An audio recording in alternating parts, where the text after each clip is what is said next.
What is the sun? Do you realize what the sun does every single day? It makes you blind, hiding the reality beyond itself. I mean, you cannot actually see the truth beyond its tyrannically powerful rays. It doesn't allow you to see the real color of the sky, the dark blue that turns to black, or just black. It actually hides billions of truths. I mean, these millions of weird shaped constellations and stars that attempt to tell you something but can't. The sun just won't let them. As soon as you start communicating with these distant informers, do you know what you get? This morning.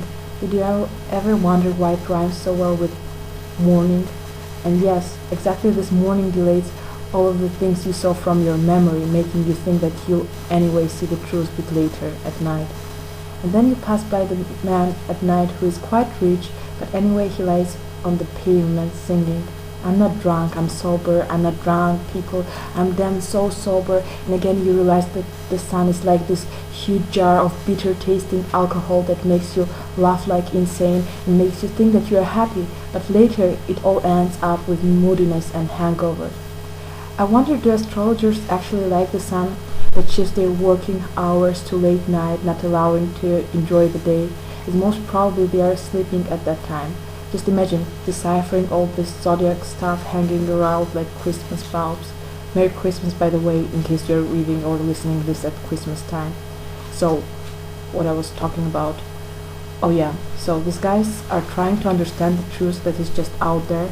They work whole night, meaning they sleep whole day and then return to their job. When do they have fun? Well, maybe they could choose some other profession, but it actually doesn't matter right now. So, tiny, tyrannical sun. Yes, in case you want to know, it's tiny. Well, if you compare it with the universe, it's really small and unimportant.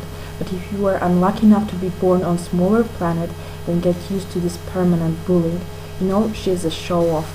She's like, I don't even know, imagine this creature waking up with rage and just bursting with anger and showing you and everyone else how powerful she is.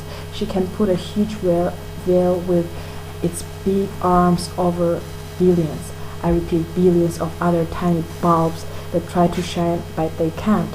She's a show-off because she says she enjoys being alone and that this loneliness is much more powerful than all those crappy constellations that are united, but they can do anything when she's on stage. This selfish gracefulness just consumes everything it touches. It even changes the color of everything around. I mean, imagine you were born white, so clean, so pure.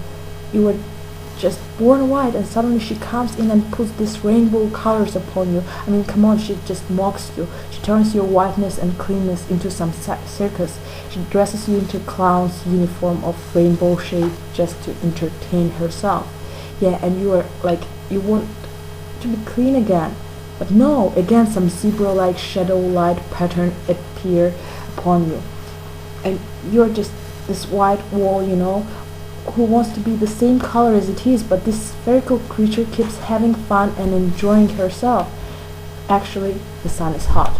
Well, I mean, would you like to feel her real temperament on your shoulders? And she just wraps up this t-shirt of fire that wouldn't allow anyone or anything dare to approach it. Even if some insane cosmic creature tries to get closer to the sun, it will just cease existing the same second as it tries to do that. Ever wondered why planets are running around it like prisoners in the same orbit during millions of years? Because they are actually scared. One wrong step and voila, you do not exist anymore. I mean, they would never consider the rebellion, as even the thought of it would mean being defeated instantly. That's why they turn and whisper the sounds of admiration that makes them exhausted. But they just have to do that to keep everything according to her orders. Never heard this mumble of submissive admiration? Bet you did not.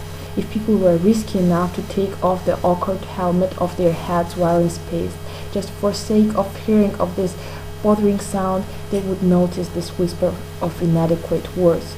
But I mean, have some sympathy. Okay, she hides the truth, she makes you feel unimportant, she burns everything around, she's selfish, but she's so lonely. Imagine having responsibility to be in permanent spotlight. It's kind of tough to be in the center of the galaxy. And yeah, would get on fire too if there was not even a chair to sit on, just hanging in nowhere. And she's like this Queen Elizabeth. I don't mean this fiery haircut, I mean this thing with being unmarried and independent for her whole life. I mean, she's so tough that some of the people even think that she's more masculine than feminine. Some compare her with a man.